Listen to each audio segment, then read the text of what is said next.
See, this model which we are looking at is basically to model time. Time to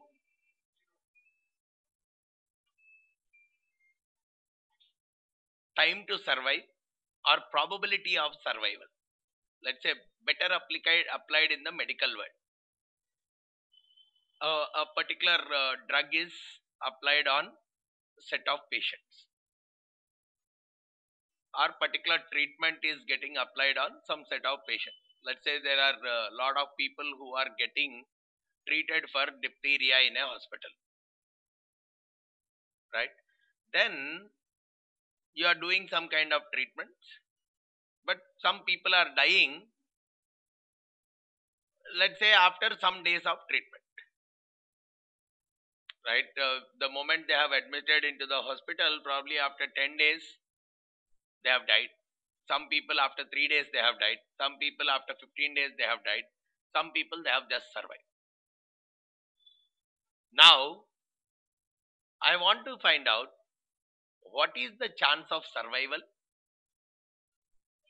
in this particular treatment, right? There are different points in time people have died. So I want to find out what is the chance of survival, or probably what is the chance of survival for some number of days. At least what is the chance that the person who is admitted, he will survive for at least 10 days. What is the chance that he will die within 24 hours? Because the doctors need these kind of information, and for that matter, slightly extending it beyond the medical world, I want to see things like what is the chance that this company will survive at least for 3 years, right? Based on some factors. So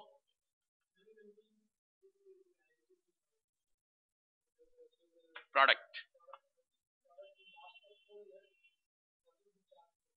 correct,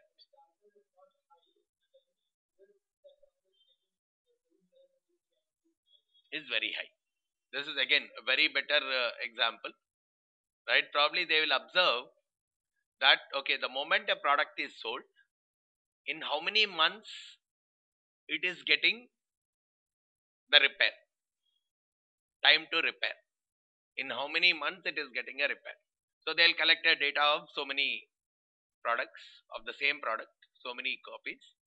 Then they are looking at, okay, what is the chance it will survive after 1 year? So probably after out of 1000, probably 990 of them have survived. Only 10 of them got damaged. So then they are trying to build a warranty period, which means they know now, okay, 10% or 1% of my goods will come back within 1 year. So they can even do a kind of comparative analysis. Okay, my product versus my competitor product, right? What is the level of survival at the end of each period? I'm not bothered just about the last, but at the end of each period I am more bothered about. And overall, is there any difference between my product versus someone else's product as far as survival is concerned? As far as the survival across the stages is concerned, is there any difference between my product and someone else's product? Generally, very heavy applications in the insurance world, person dying within a specific period versus surviving at the end of a specific period. Is it different between males and females? Is it difference between smokers and non-smokers? These kind of categorizations and testing is very heavily done. The time to survival.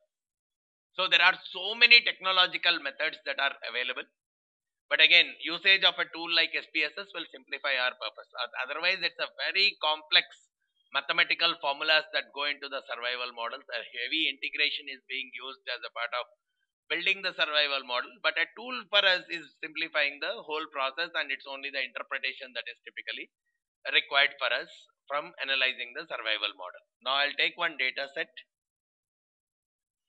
Probably a data set like pain. There is something called pain and medication. There is a data set, very simple. Now you see, it talks about various people, genders, their health condition. So they are treated, some of them are treated with a new drug, some of them are treated with a existing drug. And the dosages are different. Some people have been given high dose, low dose, a typical medical problem. In this, so this person has been using and he has got some kind of an effect. I mean, he has got treated with it. Where this, so it's like a tablet. Within 1.2 days, there is some kind of an impact. Similarly, for every person, whereas this censored is more like they did not use it. They stopped using it in the middle. See, whenever we try it on different people, you may say, yeah, I'm continuing the medication and it has shown some kind of an impact. But after, let's say, in this case, this guy has used it for 7.4 days, but he may not have found any kind of an impact, so he stopped using the medicine. Now, all I want, so a censored is a guy who did not keep using the medicine. Probably if he had used it for another 2 days or 3 days, it might have given some kind of an impact. But he stopped it in the middle. There are so many people who might have stopped it like this. After 7.8 days, he has stopped it. After 7.2 days, he has stopped. 7.5, he has stopped. He has stopped it slightly earlier itself. Used it only for 6.8 days and then stopped it. So there are two sets of people here in our data. Someone who have used the drug and I have observed that there is some kind of an impact that has come within some X number of days. Someone who has stopped using it, or probably the doctors themselves say on this kind of a person it is not taking an effect, so let's not use it. So that is more like censored. So now I want to see, let's say in terms of taking the effect, which means time to cure.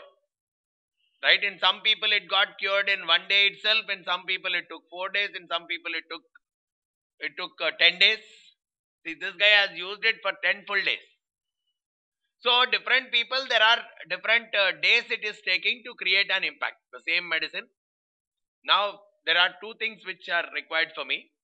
I want to test out what is the typical time frame it takes to cure.